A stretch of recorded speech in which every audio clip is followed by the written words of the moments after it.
आपण पाहताय प्राध्यापक डॉक्टर मच्छिंद्र सत्य यांचे लोकसंवाद न्यूज. सत्य जे तुमच्या समोर.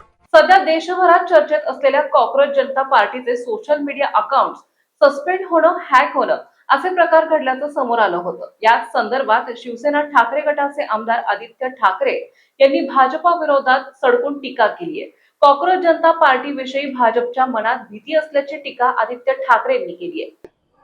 ते जनतेचे प्रश्न उठवत आहेत, खूप अग्रेसिव्हली उचलत आहेत आणि विरोधी पक्ष म्हणून काम करत असताना जे अनेक विषय ह्या शहरात आपण पाहतोय, बघतोय आणि जी कुसबुस जनतेमध्ये आहे ती कुठच्या पद्धतीने उचलावी, काय नेमकं करावं ह्याच्यावर थोडं आमचं बसून चर्चा चाललेली. तसंच बाकीच्या पदाधिकाऱ्यांबरोबर अनेक विषयांवर चर्चा झाली. तसंच SIR जो होणार आहे त्याच्यावर देखील सखोल चर्चा झाली.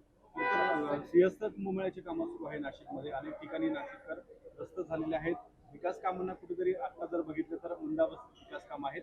विरोधी पक्ष म्हणून नाशिक महानगरपालिकेत आपल्या पक्ष काही विशेष सूचना दिल्या आहेत का? आपण स्वतः लक्ष घालू. बघा, एक महत्त्वाची गोष्ट म्हणजे कुंभमेळ्यासाठी कोणाचाही विरोध नाही, पण हे होत असताना एक तर सगळे जे कॉन्ट्रॅक्ट्स आहेत ते कोणाला गेलेत, कुठच्या शहरात गेलेत, कुठच्या राज्यात गेलेत, त्या सगळ्याचा नाशिकला काही फायदा आहे का, हा एक प्रश्न उपस्थित होतोच आणि तो नाशिकमध्ये पण देखील चर्चेला आहे. पण त्याचसोबत जिथे आता खोदकाम सुरू आहे की जिकडे आपण पाहता रस्ते खोदून ठेवलेले वगैरे, आता पावसाळा सुरू झाल्यानंतर ते सेफ स्टेजला येणार आहेत का, पावसाळ्यापूर्वी सेफ स्टेजला येणार आहेत का, नाशिककरांना त्रास नाही होणार का, ह्याची खात्री सरकार देऊ शकतं का, शासन देऊ शकतं का, किंवा जी काही समिती बनवली ती देऊ शकतं का, हा एक मोठा प्रश्न आहे. तसंच दुसऱ्या बाजूला आपण पाहतोय जागतिक परिस्थिती एक बाजूला, पण जी काही आर्थिक रणनीती ह्या सरकारने गेल्या 12 वर्षात अवलंबली होती त्याच्यात जी काही परिस्थिती आपल्या रुपयाची झालेली आहे किंवा अर्थकारणाची झालेली आहे, आज आपण त्याचा परिणाम भोगत आहोत.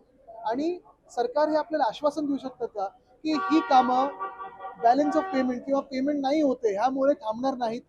एखादा रस्ता खोदून ठेवलाय, कॉन्ट्रॅक्टरला पैसे दिले नाहीत म्हणून उद्या कॉन्ट्रॅक्टर काम सोडून जाणार तर नाही, ह्याची खात्री सरकार देऊ शकतं का आत्ताच्या परिस्थितीमध्ये? कारण हे अनेक ठिकाणी होत आहे. म्हणजे मी पाहतो PWDचे अनेक कॉन्ट्रॅक्टर्सना त्यांचे कॉन्ट्रॅक्टर पैसाच नाही मिळाले. काही ठराविक लाडक्या कॉन्ट्रॅक्टरना मिळतंय पण बाकीच्यांना मिळत नाही. साहेब, शिंदेच्या सेनेचे जे आमदार आहेत संजय गायकवाड, त्यांचं एक वक्तव्य आहे, येणाऱ्या विधानसभा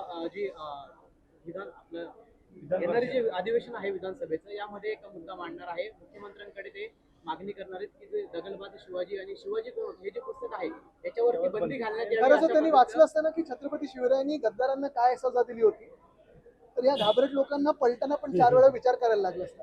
आणि दुसरी गोष्ट म्हणजे मला वाटतं थोडं त्यांनी जरा डोकं टाळ्यावर ठेवून आता अवतीभोवती काय चाललंय, देशात काय परिस्थिती आहे, राज्यात काय परिस्थिती आहे, बेरोजगारी किती वाढलेली आहे, किती तरुण तरुणी आज रस्त्यावर आहेत ज्यांना रोजगार शोधतात पण रोजगार सापडत नाहीये, ह्याच सरकारमुळे रुपयाची काय परिस्थिती झालेली आहे, ह्याच सरकारमुळे कामगारांची काय परिस्थिती झालेली, ह्याच सरकारमुळे शहरं काय हालत आहेत, पाण्याची कमतरता जाणवतच आहे, सगळीकडे पाण्याची कट लागलेले आहे.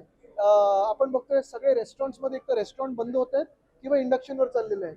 अनेक MSME असे छोटे मोठे उद्योग असे आहेत जे बंद पडत चाललेले आहेत कारण ह्या सरकारने हाल असे करून ठेवलेले आहेत.